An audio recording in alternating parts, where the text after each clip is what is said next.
उत्पत्ति अध्याय 19। उत्पत्ति अध्याय 19।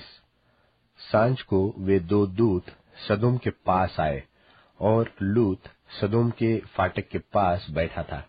सो उनको देखकर वह उनसे भेंट करने के लिए उठा, और मुंह के बल झुककर दंडवत कर कहा, हे मेरे प्रभु, अपने दास के घर में पधारिए और रात भर विश्राम कीजिए और अपने पाँव धोइए, फिर भोर को उठकर अपने मार्ग पर जाइए। उन्होंने कहा, नहीं, हम चौकी में रात बिताएंगे। और उसने उनसे बहुत विनती करके उन्हें मनाया। सो वे उसके साथ चलकर उसके घर में आए, और उसने उनके लिए जेवनार तैयार की और बिना खमीर की रोटियां बनाकर उनको खिलाई। उनके सो जाने से पहले उस सदोम नगर के पुरुषों ने, जवानों से लेकर बूढ़ों तक, वरन चारों ओर के सब लोगों ने आकर उस घर को घेर लिया, और लूत को पुकार कर कहने लगे कि जो पुरुष आज रात को तेरे पास आए हैं, वे कहाँ हैं? उनको हमारे पास बाहर ले आ कि हम उनसे भोग करें। तब लूत उनके पास द्वार के बाहर गया और किवाड़ को अपने पीछे बंद करके कहा, हे मेरे भाइयों, ऐसी बुराई न करो।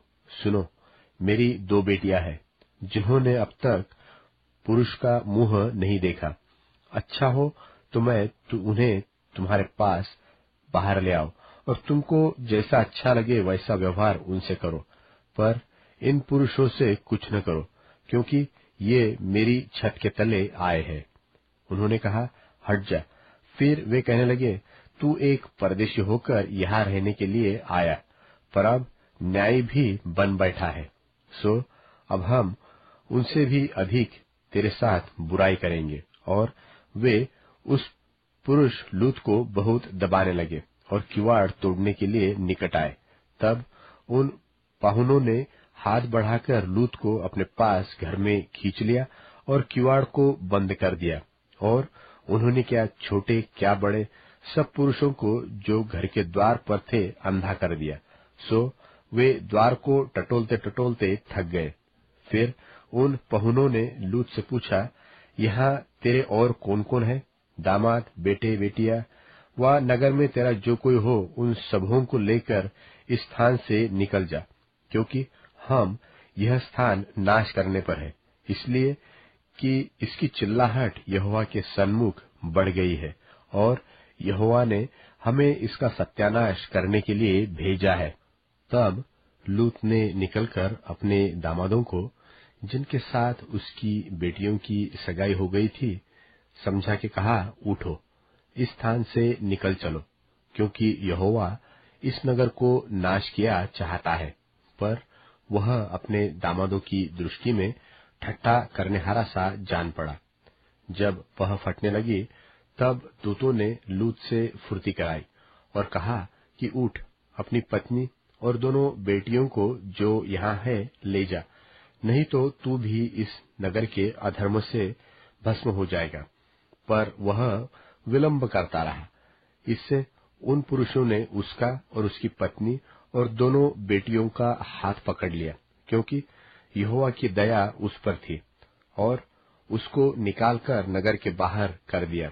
और ऐसा हुआ कि जब उन्होंने उनको बाहर निकाला, तब उसने कहा, अपना प्राण लेकर भाग जा, पीछे की ओर न ताकना और तराई भर में न ठहरना, उस पहाड़ पर भाग जाना, नहीं तो तू भी भस्म हो जाएगा।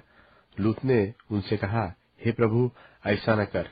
देख, तेरे दास पर तेरी अनुग्रह की दृष्टि हुई है, और तूने इसमें बड़ी कृपा दिखाई कि मेरे प्राण को बचाया है। पर मैं पहाड़ पर भाग नहीं सकता, कहीं ऐसा न हो कि कोई आपत्ति विपत्ति मुझ पर आ पड़े और मैं मर जाऊं। देख, वह नगर ऐसा निकट है कि मैं वहां भाग सकता हूँ, और वह छोटा भी है, मुझे वही भाग जाने दे। क्या वह छोटा नहीं है? और मेरा प्राण बच जाएगा। उसने उससे कहा, देख, मैंने इस विषय में भी तेरी विनती अंगीकार की है कि जिस नगर की चर्चा तूने की है, उसको मैं नाश न करूंगा। फुर्ती से वहां भाग जा, क्योंकि जब तक तू वहां न पहुंचे तब तक मैं कुछ न कर सकूंगा। इसी कारण उस नगर का नाम सोअर पड़ा। लूत के सोअर के निकट पहुंचते ही सूर्य पृथ्वी पर उदय हुआ। तब यहोवा ने अपनी ओर से सदोम और अमोरा पर आकाश से गंधक और आग बरसाई, और उन नगरों को और उस संपूर्ण तराई को और नगरों के सब निवासियों को भूमि की सारी उपज समेत नाश कर दिया। लूत की पत्नी ने, जो उसके पीछे थी, दृष्टि फेर के पीछे की ओर देखा, और वह नमक का खंबा बन गई। भोर को इब्राहिम उठकर उस स्थान को गया जहां वह यहोवा के सन्मुख खड़ा था, और सदोम और अमोरा और उस तराई के सारे देश की ओर आंख उठाकर क्या देखा कि उस देश में से धधकती हुई भट्टी का सा धुआं उठ रहा है।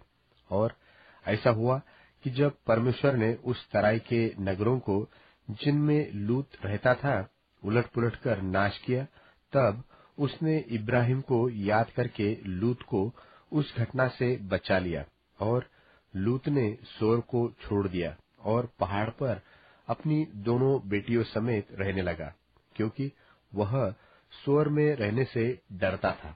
इसलिए वह और उसकी दोनों बेटियां वहां एक गुफा में रहने लगे।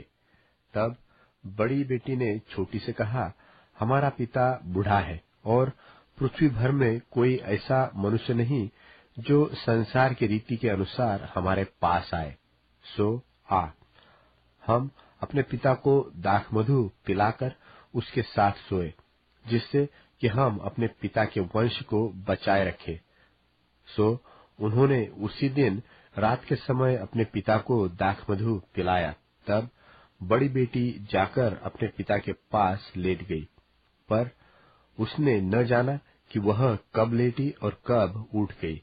और ऐसा हुआ कि दूसरे दिन बड़ी ने छोटी से कहा, देख, कल रात को मैं अपने पिता के साथ सोई, सो आज भी रात को हम उसको दाखमधु पिलाए। तब तू जाकर उसके साथ सोना कि हम अपने पिता के द्वारा वंश उत्पन्न करें। सो उन्होंने उस दिन भी रात के समय अपने पिता को दाखमधु पिलाया, और छोटी बेटी जाकर उसके पास लेट गई, पर उसको उसके भी सोने और उठने के समय का ज्ञान न था। इस प्रकार से लूत की दोनों बेटियां अपने पिता से गर्भवती हुई, और बड़ी ने एक पुत्र को जन्म दिया। उसका नाम मोवाब था। वह मोवाब नाम जाति का, जो आज तक है, मूल पिता हुआ। और छोटी पुत्र भी एक पुत्र को जन्म दिया, और उसका नाम बेनम्मी रखा। वह अम्मोन वंशियों का, जो आज तक है, मूल पिता हुआ।